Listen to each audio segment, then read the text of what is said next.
MB.OS also marks a radical step change. So we are leading its design and construction, maintaining overall control, but using proven standards.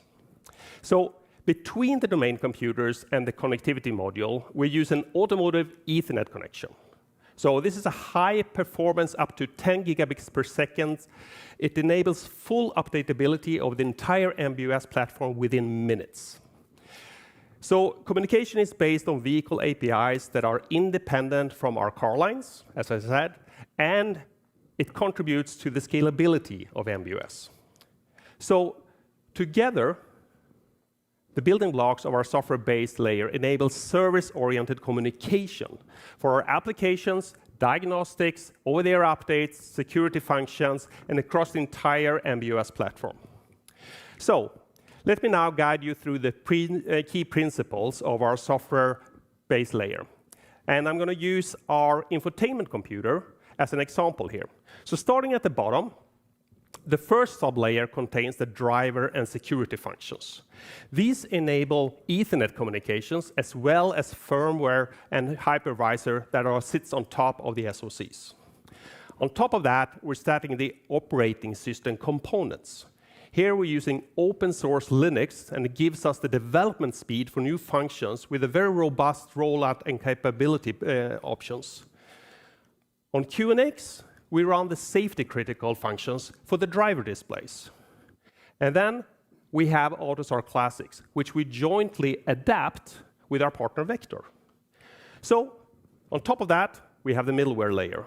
It's designed to enable flexible integration of features developed in-house, as well as third-party content, including regional heroes.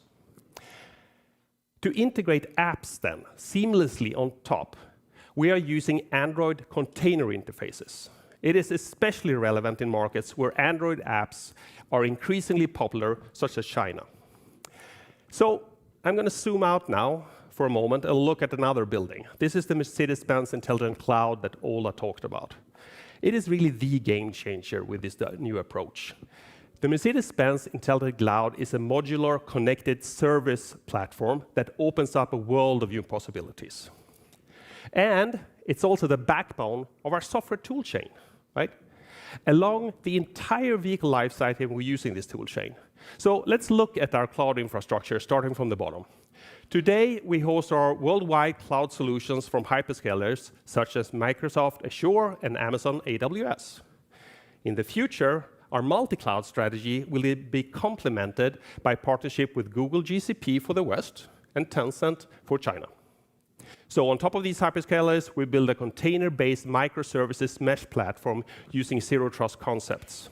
It is made up of 4 layers, each with its own functions, which I'm not going to go into detail now. But what we do, though, we develop more than 80% of the software for the Mercedes-Benz Intelligent Cloud stack in-house. This gives us short release times for new features and an endless learning opportunity based on customers' usage. So owning the Mercedes-Benz Intelligent Cloud gives us the data, and this data gives us many, many benefits. One of them is the ability to perform targeted data collections and analytics to improve our products and services.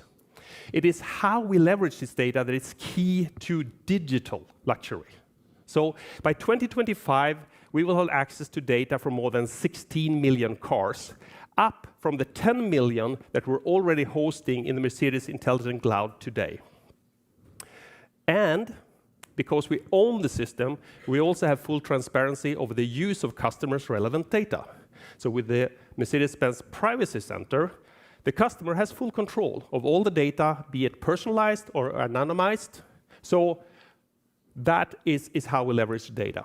Now, where and how are we doing all of this? Well, at the center of our development network is our electronic software hub in